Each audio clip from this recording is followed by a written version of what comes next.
Today, please unmute yourself for just a moment and join me in welcoming Bruce, who's giving a talk, How Successful is Western Therapy in Collectivist Cultures?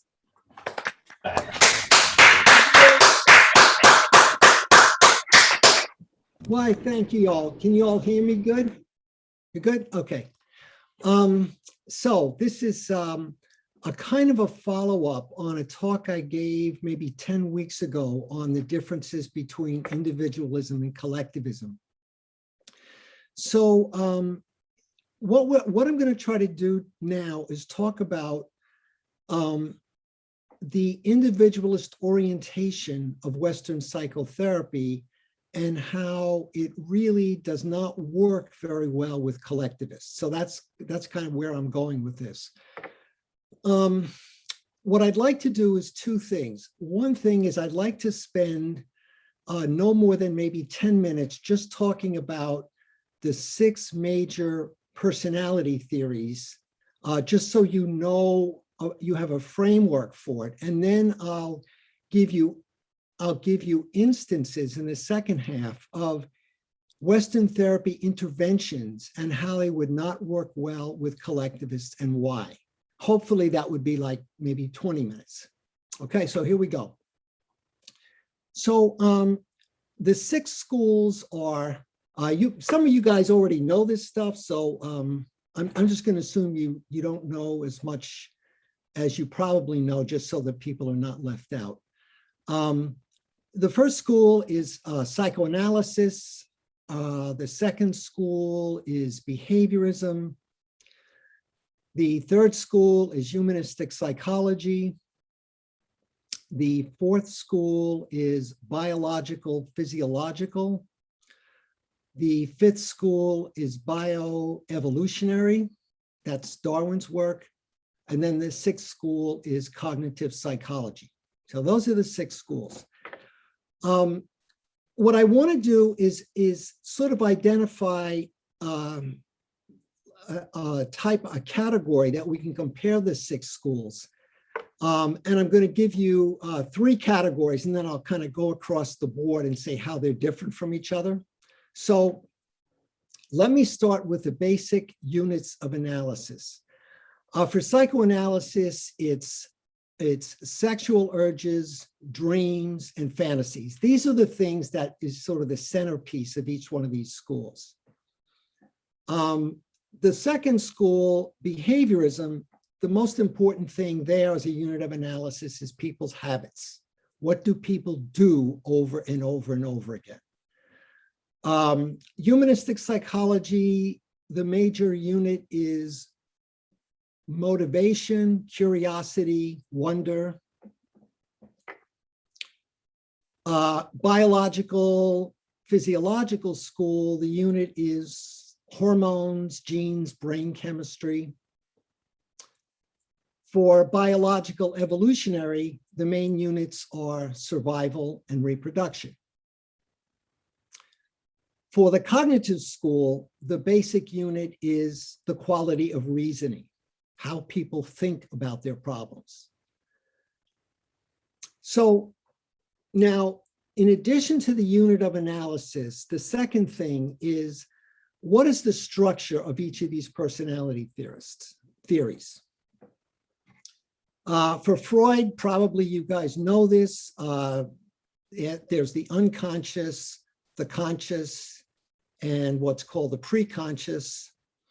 Another structure within psychoanalysis is the id, the ego, the superego. For behaviorism, the major things that behaviorists analyze are associations and consequences. What happens just before you do something, then what happens right after you do something. For the humanistic psychology, again, you probably know this, the hierarchy of needs. Maslow's hierarchy of needs is like a big unit that is used in humanistic psychology to determine what's going on with people. For the biological, physiological, a very important part is the dimensions of temperament. Different temperament theories have different, some have 6 parts of temperament, some have 8. But the main thing is what do you have already going for you as a personality before you were even born? That's a major interest of them. For the biological evolutionary, the basic structure is adaptation versus sexual selection. And for the cognitive school, they have kind of layers of the mind that they're interested in. At the most extreme, close to the top is something called automatic thoughts. Then there's another layer down, there's cognitive interpretations, then there's explanatory styles, and there's assumptions, and they're kind of like going deeper and deeper into the mind. So let me do one more. So what we've been doing so far is comparing the 6 schools across A, units of analysis, B, the structure of the psyche, and now we're going to do one more. So the last category I want to compare, and probably this is the most important because you'll see the connection between that and different therapeutic interventions. The dynamics of conflict within the Freudians are between the unconscious and the conscious. Another dynamic of conflict for the Freudians is the id versus the superego. For the behaviorists, what they're most interested in is that people unconsciously acquire associations and consequences that go with their habits, but these things happen behind their own backs. In other words, most of people's habits are not consciously chosen, and yet we find ourselves following these habits because the associations and consequences were built in there kind of behind our own backs. For humanistic psychology, the dynamics of the conflict are, Maslow or Rogers would say, it's the false self versus the true self. And of course, they're interested in what they think of as the true self. Now, for the physiological school, the dynamics of the conflict have to do with that people's temperaments are often not linked up with the work settings and with the learning settings. So in other words, people will, without knowing what their temperament is, they'll wind up in jobs that work against their temperament, or they're in learning situations at school, and it's not a good fit, but they don't really understand why. For the evolutionary psychologist, this is one of my favorites. I wish I had more time to go into this, but there's a kind of something they call evolutionary mismatches. And that is that evolutionary psychologists say our human nature was formed in hunting and gathering societies. That's where we've been for 90,000 years, or at least, or more.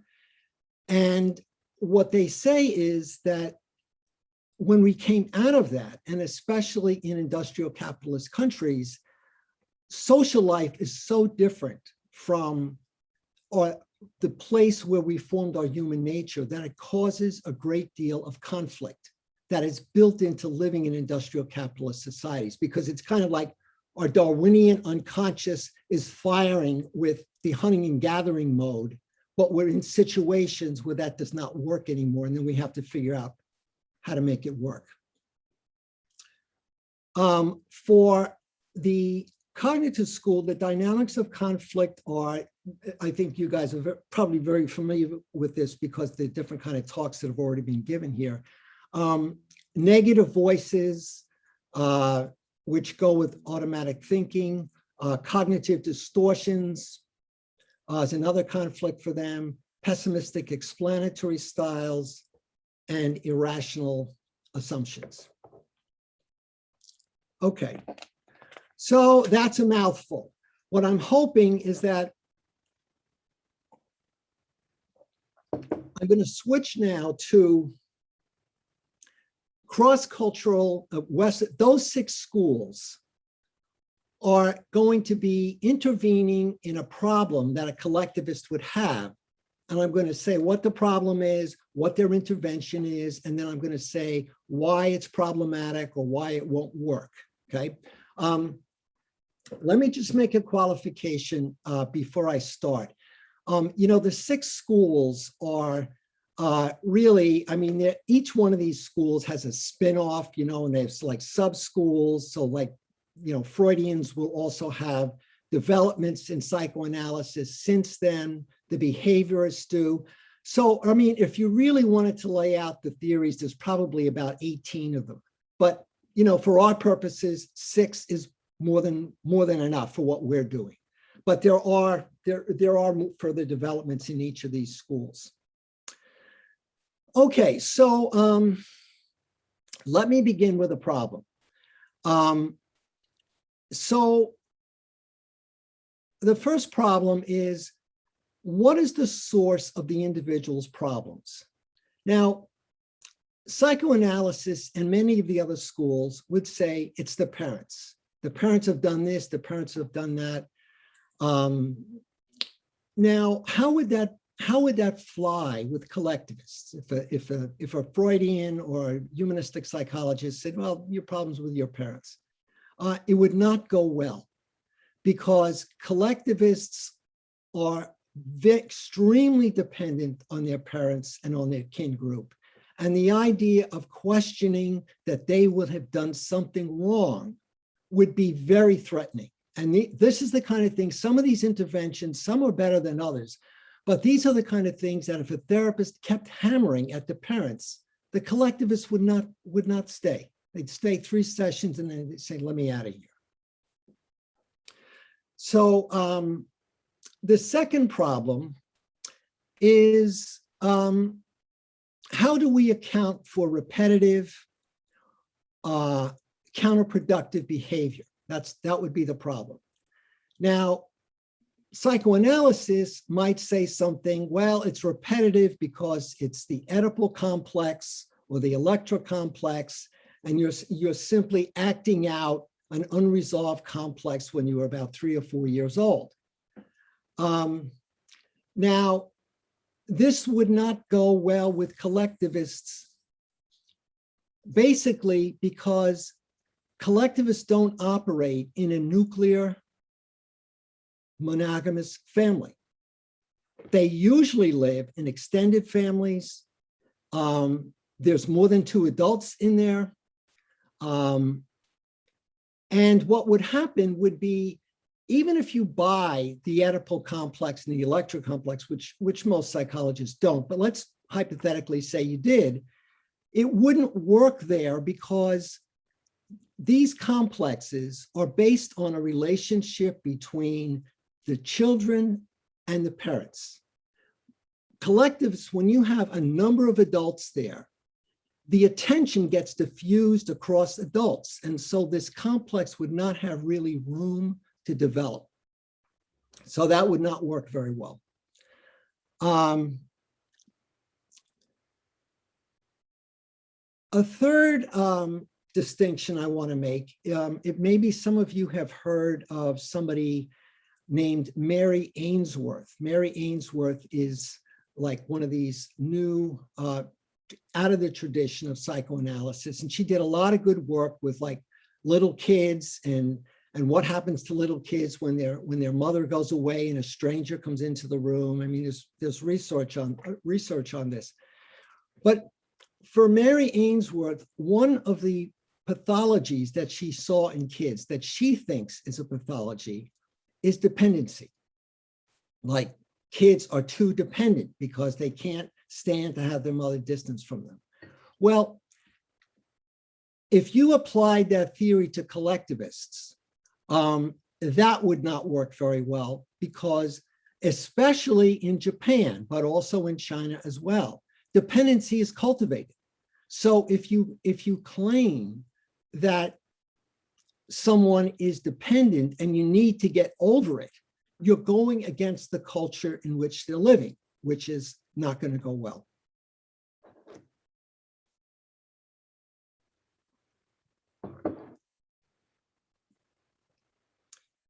Okay, kind of related to this.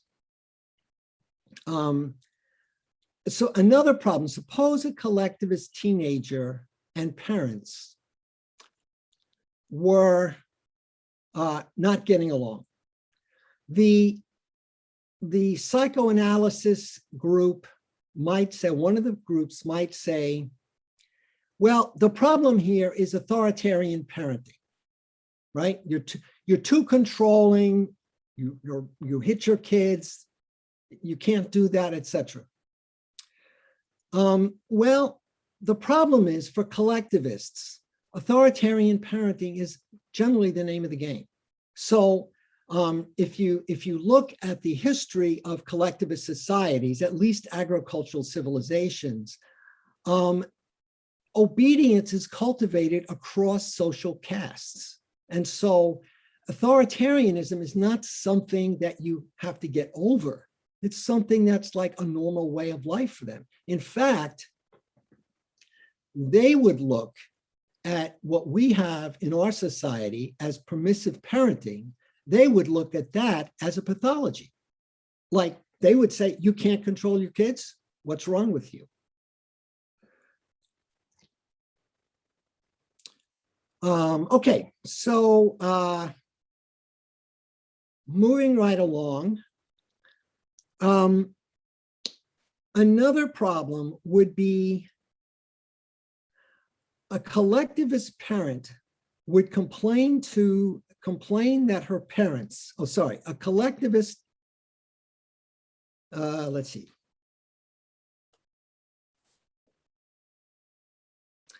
A collectivist parent complains that their kid is very selfish because they want to be a doctor. A humanistic psychologist would say, what's wrong with you? Your child is trying to self-actualize, right? Collectivists generally see a desire to self-actualize as something that's very selfish. And a collectivist might say something, you need to work in the family business to carry things on. We don't want you going away someplace to go to school. Why are you abandoning your family? So a humanistic intervention that would champion self-actualization would be working against a whole other tradition that says no.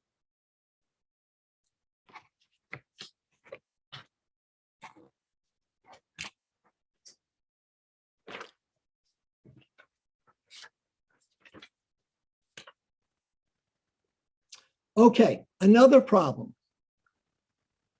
Collectivist parents are having a problem with their teenagers increasing fighting with their parents.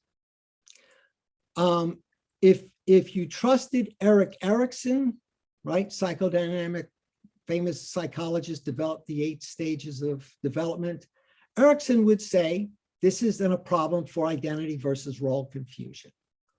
Okay, so how would that go with collectivists? It would go badly. The reason it would go badly is because, broadly speaking, collectivists do not have identity problems or role confusion.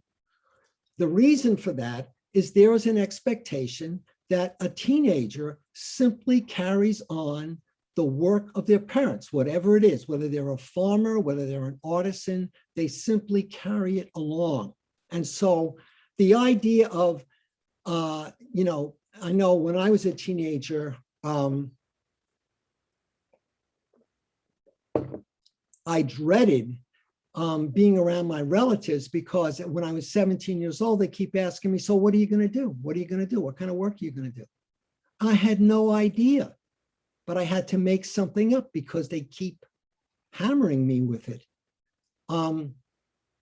Collectivists generally don't have this problem. They have other kind of problems, but wondering about who they are is not one of them. So that intervention would not go very well.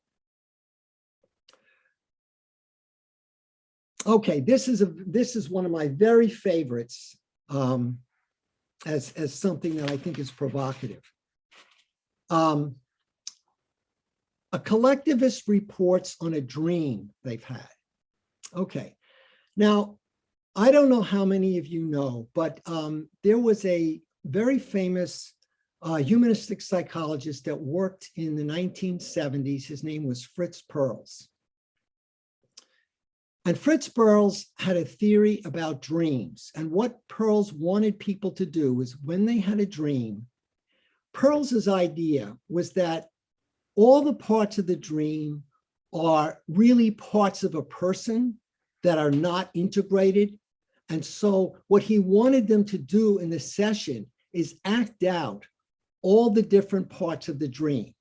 Like, for example, if you have a flying fire hydrant in your dream, you act like a flying fire hydrant. If you have a house that's spinning away, as it like in the Wizard of Oz, you act out the house. The idea being, when you act out these different parts of your dream, you start to talk to the different parts of the dream, and then you create an integrated experience. Okay, so what are collectivists going to make of this? Well, this will go horribly bad for a number of reasons. For one thing, collectivists don't operate with the notion that I had a dream, like me, Bruce, I had a dream. They operate under the notion of a dream came to me. In other words, it came from the outside through. So they're not going to buy the idea that all these different parts of the dream are them. They're going to say, wait a minute here. A dream came to me. I'm not responsible for this dream. The second problem that goes with this dream stuff is that collectivists think that the dreams that they have are for their entire group. In other words, the dream is not them as an individual. The dream is about something that their group needs to do. The third problem with the dream is that collectivists think that the dreams are prophetic. They don't think that dreams are simply expressions of internal psychological problems. They think that the dreams are going to tell them about some future event that their group better be prepared for, like an earthquake or a flood or something like that. So dreams are one of the things that are going to be the most severely misunderstood by collectivists if individualist therapists interpret their dreams as dreams being inside of people. Okay, next problem. I think I've got time for a couple more. The next problem is, suppose a collectivist is required to attend domestic abuse program, okay? Now, I actually had experience with this. And they're having a problem because their partner is getting stronger in the relationship. Their partner, for whatever reasons, is being able to stand up to them more. And the collectivist is freaking out about this. Now,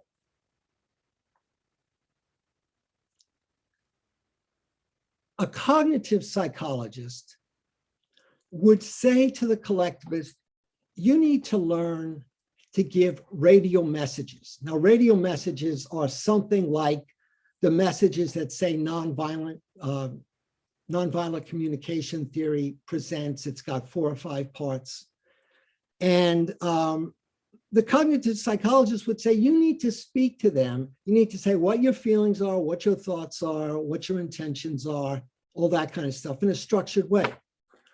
The collectivists in the group that I was part of, or that was in our group, when they were having this problem, what they did was they traveled 500 miles to their reservation to meet with a shaman for help. They believe the shaman will expel the evil spirit that has possessed his wife.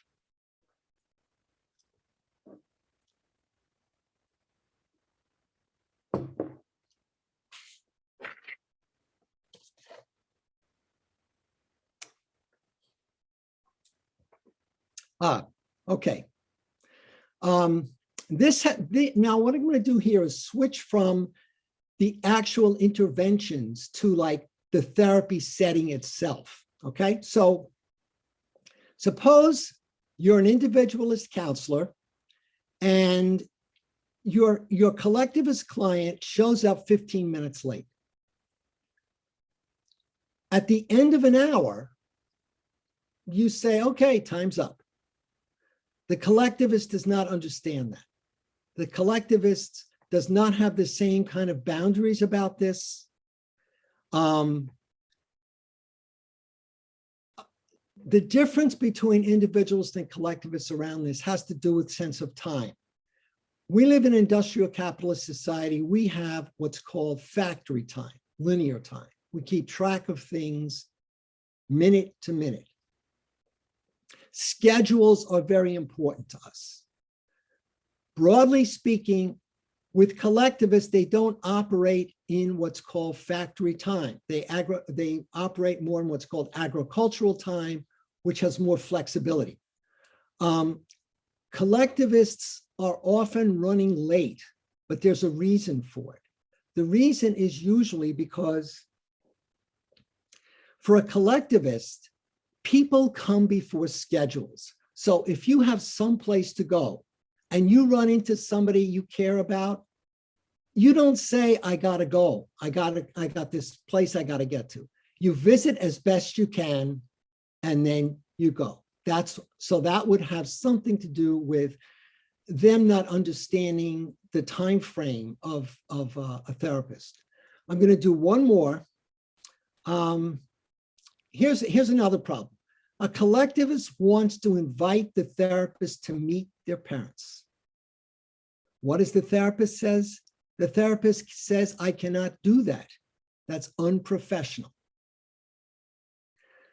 What the collectivist is doing is they are expanding something called generalized reciprocity, which means they are trying to expand their network so that their family, the therapist, they're all part of the same net.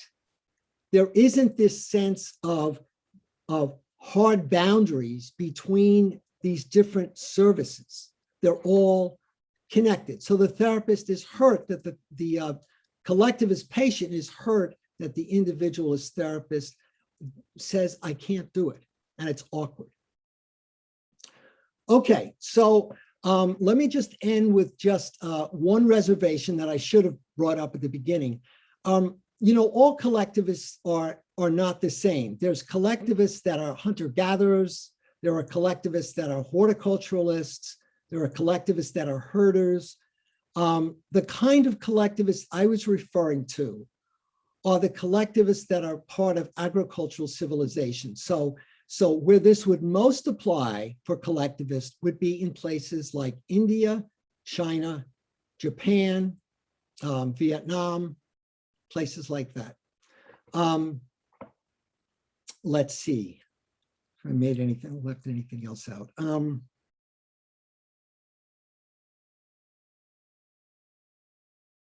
Oh, yeah. The other thing is that for a collectivist to come to the United States, say, and see an individualist therapist, they're already going to be in conflict because they do not have the cultural institutions to support their way of life. So they're going to be conflicted because the new socializing institutions are working against what they've been raised with.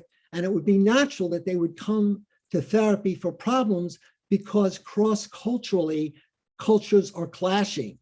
And it has less to do with individuals than culture clashes. Okay, I'll end it with that. Thank you very much. Thanks for listening. Thank you, Bruce. Can we all please unmute ourselves for a moment and give a round of applause? All right, we have to clap extra loud if we're on Zoom here. All right. So